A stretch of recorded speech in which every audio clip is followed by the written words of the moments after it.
चीन ऑक्टोपस की तरह पड़ोसी देशों को जकड़ने में लगा हुआ है, तो भारत ने अपनी भूमिका बदलनी शुरू कर दी है। भारत अब पड़ोसी देशों के साथ संबंधों को और बेहतर करने की दिशा में कई पहल कर चुका है। इसी क्रम में श्रीलंका और बांग्लादेश जैसे देशों के साथ समझौता किया गया है। सूत्रों के अनुसार विदेश मंत्रालय दूसरे पड़ोसी देशों के साथ चल रहे प्रोजेक्ट और दूसरे समझौतों की समीक्षा कर रहा है, ताकि इसमें किसी तरह की बाधा को दूर किया जा सके। दरअसल हाल के समय में उठापटक भरे वैश्विक हालात में चीन पड़ोसी देशों को भारत के खिलाफ भड़काने की जीतोड़ कोशिश कर रहा है। उसकी मंशा इन देशों में किसी न किसी रूप में अपनी दखल बढ़ाने की है। भारत की नई पहल चीन को इन देशों से दूर रखने की कूटनीतिक दांव के रूप में देखी जा रही है। हाल में भारत के पड़ोसी देशों से संबंध में उतार चढ़ाव भी आ रहा है, लेकिन विदेश मंत्रालय के अनुसार भारत का तमाम देशों के साथ सहयोग जिस तेजी से बढ़ा है, उससे आने वाले दिनों में रिश्ते और मजबूत होते जाएंगे। सोमवार को भारत बांग्लादेश को 10 ब्रॉड गेज लोकोमोटिव देगा। बांग्लादेश की प्रधानमंत्री शेख हसीना के पिछले साल के भारत दौरे के समय हुए करार के स्वरूप में इसे देखा जा रहा है।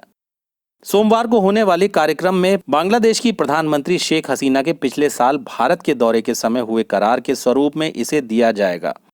सोमवार को होने वाले कार्यक्रम में रेल मंत्री पीयूष गोयल और विदेश मंत्री एस जयशंकर भी मौजूद रहेंगे। विदेश मंत्रालय के सूत्रों के अनुसार दोनों देशों के बीच रेल कनेक्टिविटी को बढ़ाने की दिशा में कई कदम उठाए गए और अभी दोनों देशों के बीच 4 रेल लिंक का काम चल रहा है। दोनों देशों के बीच 2 पैसेंजर और 1 एक्सप्रेस ट्रेन अभी चलाई जा रही हैं। हालांकि अभी ये ट्रेनें कोरोना महामारी के कारण रद्द हैं। भारत की ओर से बांग्लादेश को लगभग $2.5 अरब के 17 रेल प्रोजेक्ट के लिए फंड सस्ते में मुहैया कराया गया। इसमें 9 प्रोजेक्ट्स का काम पूरा हो चुका है। नॉर्थ ईस्ट को जोड़ने वाली लाइन भी अगले साल तक चालू हो जाएगी। दरअसल पिछले दिनों चीन ने बांग्लादेश में रेल प्रोजेक्ट में काम करने में रुचि दिखाई थी।